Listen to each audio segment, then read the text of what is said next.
ಇಡೀ ದೇಶದ ಸಮಗ್ರತೆಯನ್ನು ದೃಷ್ಟಿಯಲ್ಲಿಟ್ಟುಕೊಂಡು ಮಾಡಿದಂಥ ಅತ್ಯುತ್ತಮ ಬಜೆಟ್ ಇದು.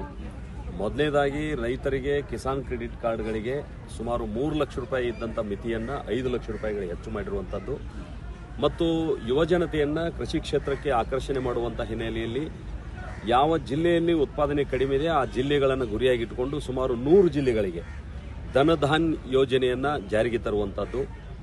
ಅದರ ಜೊತೆಗೆ ಇವತ್ತು 12 ಲಕ್ಷದವರೆಗೆ ಇನ್ಕಮ್ ಟ್ಯಾಕ್ಸ್ ಮಿತಿಯನ್ನು ಹೆಚ್ಚು ಮಾಡಿರುವಂಥದ್ದು. 7 ಲಕ್ಷದಿಂದ 12 ಲಕ್ಷಗೆ ಒಮ್ಮೆಗೆ ಅದು ಬಂಪರ್ ಕೊಡುಗೆ ಮಧ್ಯಮ ವರ್ಗದವರಿಗೆ. ಅದೇ ರೀತಿ ಹಲವಾರು ಯೋಜನೆಗಳನ್ನು ಇವತ್ತು 68 ಲಕ್ಷ ಬೀದಿ ಬದಿ ವ್ಯಾಪಾರಿಗಳಿಗೆ ಇವತ್ತು PM ಸ್ವನಿಧಿ ಯೋಜನೆಯನ್ನು ವಿಸ್ತರಣೆ ಮಾಡಿರುವಂಥದ್ದು.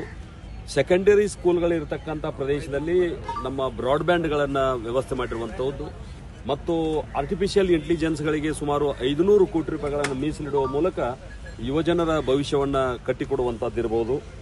ಅದೇ ರೀತಿ ಎಲ್ಲ ಜಿಲ್ಲಾ ಕೇಂದ್ರಗಳಲ್ಲಿ ಕ್ಯಾನ್ಸರ್ ಆಸ್ಪತ್ರೆಗಳನ್ನು ಸ್ಥಾಪನೆ ಮಾಡುವಂಥ ನಿರ್ಣಯ ಇರಬಹುದು ಮತ್ತು 50 ಲಕ್ಷ SC/ST ಮಹಿಳೆಯರಿಗೆ ಟರ್ಮ್ ಲೋನ್ಗಳನ್ನು ಮಂಜೂರು ಮಾಡಿರುವಂಥದ್ದಿರ್ಬೋದು.